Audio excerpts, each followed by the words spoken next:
भारत द्वारा किए गए ऑपरेशन सिंदूर के बाद बुल्ढाना जिले के पूर्व सैनिकों ने एक बार फिर सीमा पर सेवा देने की इच्छा जताई है। वर्षों पहले विभिन्न युद्ध अभियानों में योगदान देने वाले इन वीर सैनिकों ने सेना से आग्रह किया है कि देश पर संकट की घड़ी में उन्हें फिर से बुलाया जाए ताकि वे एक बार फिर वतन के लिए अपना कर्तव्य निभा सके। भारत पाकिस्तान के बीच युद्ध जैसी स्थिति के बीच बुल्ढाना जिले के पूर्व सैनिकों ने फिर से सीमा पर सेवा देने की इच्छा जताई है। हालिया ऑपरेशन सिंदूर से प्रेरित होकर पूर्व सैनिकों ने दुश्मन को जवाब देने की भारत सरकार की नीति का समर्थन किया और रक्षा मंत्रालय को पुनर्नियोजन का ज्ञापन भेजने की योजना भी बनाई है।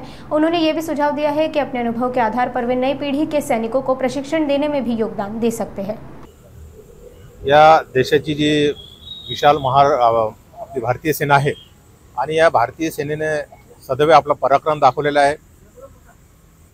20 तारखेपासून जी युद्धजन्य परिस्थिती निर्माण झालेली आहे आणि आपलंही एक सैनिक या नात्याने एक उत्तरदायित्व आहे, आपलं एक कर्तव्य आहे की आपण सैन्याचं जे मदत केली पाहिजे, त्यांचा मोराल कसा अप होईल यासाठी आम्ही आमच्या संघटनेच्या माध्यमातून प्रयत्न करत आहोत।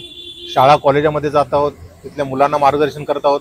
ज्याप्रमाणे मॉक ड्रिलचा आदेश मिळाला त्या दिवशी आम्ही प्रत्येक शाळेत जाऊन एनसीसीच्या मुलांना मार्गदर्शन केलं, तसेच सिव्हिल लोकांना सुद्धा मार्गदर्शन केलेलं आहे।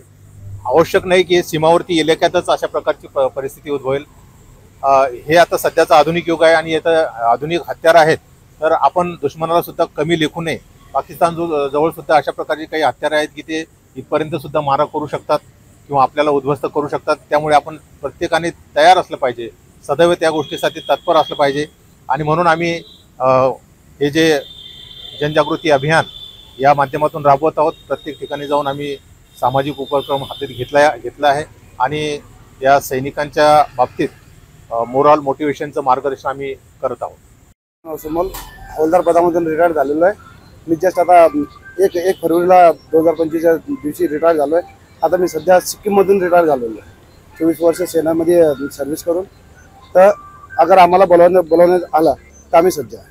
मी विशाल घेवंदे, मी हवालदार पदावरून रिटायर झालेलो आहे आणि 24 वर्ष मी माझी पूर्ण सेवा दिलेली आहे। मी सिक्कीम या सेक्टरमधून रिटायर झालेलो होतो आणि मला आज जो वातावरण आहे यामध्ये जर आजही मला बोलवण्यात आलं तर मी या गोष्टीसाठी अजूनही सज्ज आहे आणि हमेशा राहणार आहे। मी 2018 मध्ये मार्च 18 मध्ये रिटायर झालेलो आहे आणि त्यावेळेस मी पलावाला सेक्टरमध्ये जम्मू काश्मीरमधूनच रिटायर झालेलो आहे आणि तेव्हापासून आता युद्धकालीनमध्ये जर कधी आमची गरज पडली तर आम्ही सज्ज आहोत, आम्ही तयार आहोत। आम्हाला कधीही बोलवलं तर आम्ही यासाठी बिलकुल तयार आहोत।